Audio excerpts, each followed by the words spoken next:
That thing that they say never happens, it actually keeps happening. People are buying less games. Nobody wants to spend the money on anything really new. Everyone is sick of all the newer games mostly. New releases are also coming out every single month with massive budgets, huge marketing campaigns, yet people are still not buying them. Studios are laying off developers, major franchises are pivoting to survive, and the analysts are freaking out wondering if a crash is coming or not. Yet despite this, that just isn't the case, is it? In fact, people are playing games more than ever. So the real question isn't why aren't people gaming as much? It instead then becomes why aren't people buying new games anymore? The mantra was always if you get a bigger budget and a larger team, it will lead to a better game, which hasn't been the case for a long time now. If you ask me, I think the reason isn't that players have stopped playing games because they're too expensive. I think the other reason as well is because people in general have just stopped trusting the industry that is meant to service them too. Some games are still gonna make bank though. Crimson Desert, of course, is coming soon. And I also want to speak about that new Pokemon game later on in this video too, because that is making waves as well. But Crimson Desert is going to be a massive success likely, and from all the pre-review hype, every single person who's playing it right now has said the same thing, which is that Crimson Desert is living up to the hype that it promises to deliver and then some. Yet despite this, Crimson Desert being said to be this game that will deliver on all fronts, there are still people in general on forums and social media and more that are all still not believing that a game like this can still deliver what it promises. It actually got so loud that this distrust that rightfully exists because it's typical of AAA to, overpromise you and then underdeliver. That the head of PR for Crimson Desert had to, as seen here from Eurogamer, flat out just tweet that he's sick of the accusations and that he promises that the dev team and the game itself are not trying to hide themselves at all. You see, the reason why this is happening is because a lot of people don't trust AAA these days, and I mean, who can blame them really? But also because Crimson Desert has been showing off a lot of PC gameplay exclusively, but not really console footage, which has made a lot of people believe that it's going to be another Cyberpunk 2077 at launch situation again, where the superior version is being used to entice people to buy in by lying to you, but the inferior, more broken versions are what actually await many players instead. Here's exactly what the PR manager for Crimson Desert said via Reddit. We're not hiding anything, and I'm sick of having to repeat myself. I've repeated 100 times that we will reveal things ahead of launch to give people adequate time to still pre-order the game for themselves. We're saying this openly, let us cook, please, and thank you. It's a competent statement to make. I mean, Will Powers, that's the PR guy, even replied to the Reddit post where he said this: people have the right to information to make an informed purchase. Simply put, that's transparency, and that's what we're promising. But people demanding information on their timeline is entitlement, and that needs to end. I kind of agree. You can't really demand things if the developer just isn't really ready to show it yet. By the way, Crimson Desert comes out mid-March,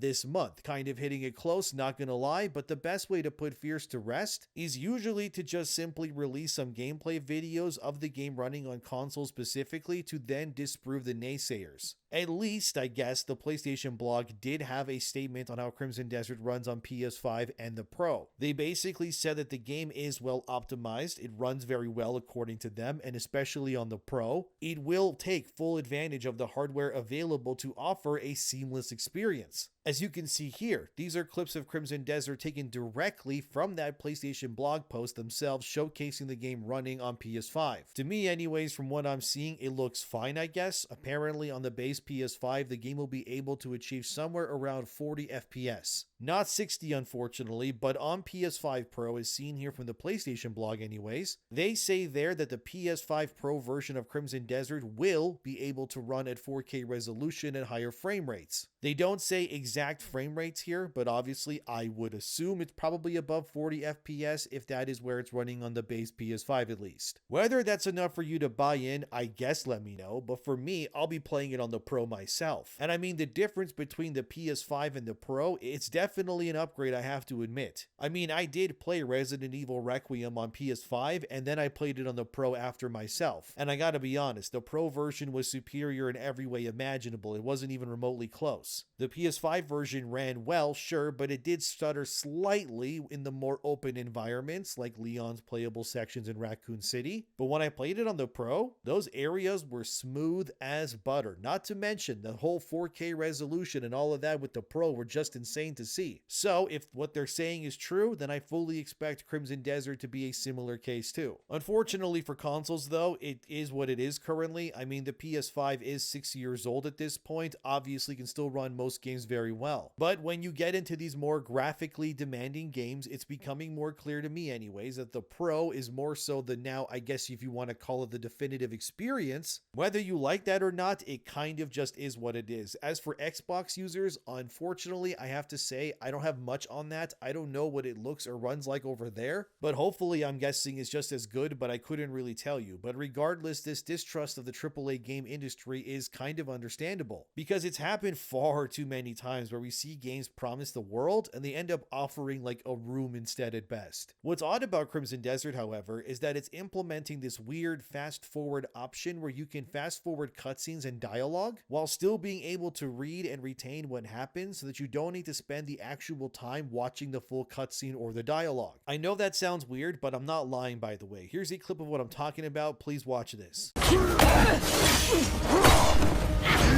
Go easy, will you? Quit, slug fuck! Get your fuck! The blueprint of a single world. Why did you summon me?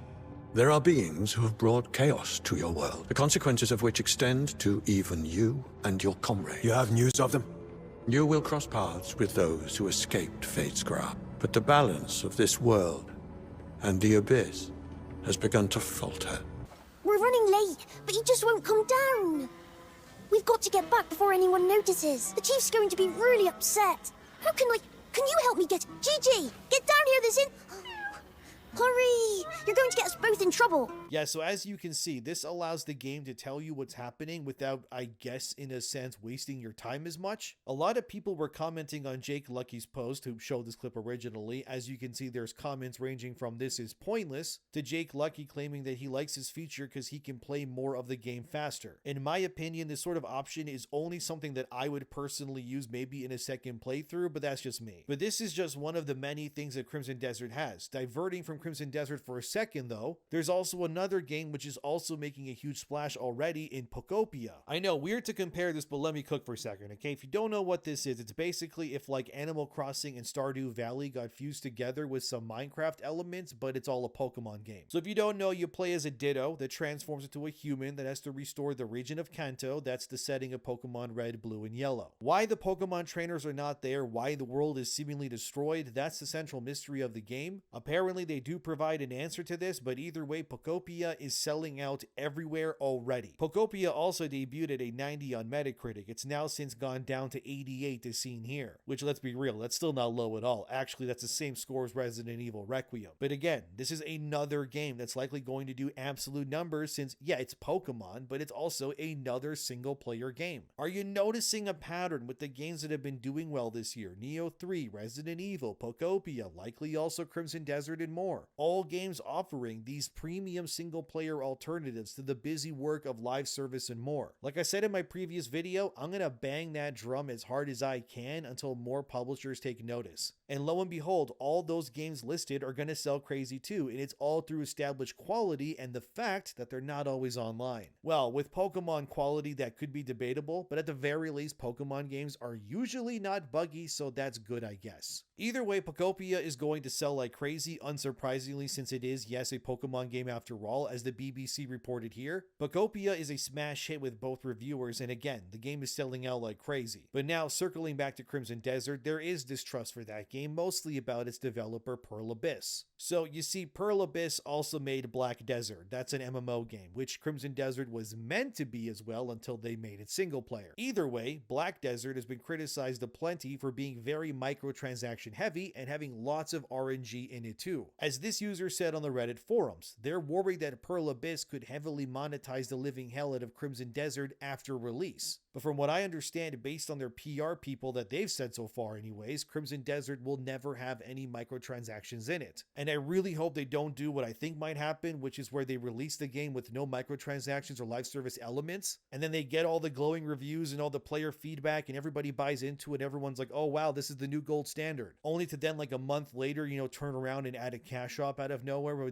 But now that the scores are already in, none of that's going to change. So now they have the great scores and the microtransaction element. I really hope they don't do that because that has happened a lot in the past already. Now, obviously this could all change. It would suck if they did that because again, it's supposed to be a single player premium game and there's no super costly servers to upkeep or anything like that here. The only reason for cosmetics not attainable in game or something is for a simple reason. It's greed, like always. The very emotion that has ripped AAA into pieces over the last few years alone for obvious reasons. But I mean, I wouldn't be surprised if Pearl Abyss were to implement microtransactions considering the sheer amount of hype that's behind this game right now. For example, as seen here, they've already surpassed 3 million wish lists on Steam, which is kind of absurd, and I can already bet the people who run Pearl Abyss are kind of looking at their pre-order numbers and thinking, if we can just offer small cosmetics or something, even at like $5 a pop, we're going to make millions on this. But then you have to ask yourself if such greed is really worth the loss of brand and player loyalty, like in the long run. But what I think about games like this, Poptopia and more, that they have to prove especially now is to ensure that when these sorts of games land, that they land hard. Because there's been far too many broken launches, half-finished systems, and aggressive monetization in other games that it's obviously leading to the general gaming audience out there to no longer wanting these experiences day one. But instead they're adapting by not buying games when they release, but instead just waiting for a sale. Because usually by then these games are going to be fixed, mostly. And then not only is the game cheaper, but objectively better too. I can't even lie. There's some games I wanted to play that I just honestly waited on purpose because I know if I waited a bit, I'll get a better product in the future and it'll be cheaper too. There's too many games that launch lacking basic features like New Game Plus even, so I totally get why people would wait then pay for what would be a weaker game at release instead. The other huge problem here is of course backlogs. We all have them, I know. My backlog is stupid huge. There's no way I'll ever get through all of them unless I stop making videos, turn off all my socials, reject my girlfriend and my family and everyone else, and then just sit in my room and play 20 hours a day for 2 years straight. Maybe then I'll catch up. But that's obviously not really realistic. But that's a problem that the industry has to deal with too when releasing a new game, because right now everyone, well, we all have too many games already. Between the Steam sales and the subscription services with all those games, and then there's your backlog, of course, you already have hundreds of hours worth of games that you already haven't finished. And you know who you are. You know which game you bought for full price and haven't touched yet, but don't worry, I've done that too, so I get it. But this is another reason why people are buying fewer games. For many people, the problem isn't a lack of games, it's that there's just too many of them. I saw this article floating through Twitter recently, again from 2025. It's from Vice and it's titled, US gamers aren't buying video games anymore, new study reveals. Basically, what was revealed from this study is that the majority of games are being bought by hardcore players, but not really the casuals. As seen here, about 63% of American gamers buy about 2 or less games a year. Crimson Desert will likely be one of the only games that people actually buy at its full AAA price point. But that's because the game is offering a world that's the size of Red Dead Redemption 2, but with Skyrim levels and more. Obviously, most games can't reach this level of scope. It's just kind of impossible. You could probably fit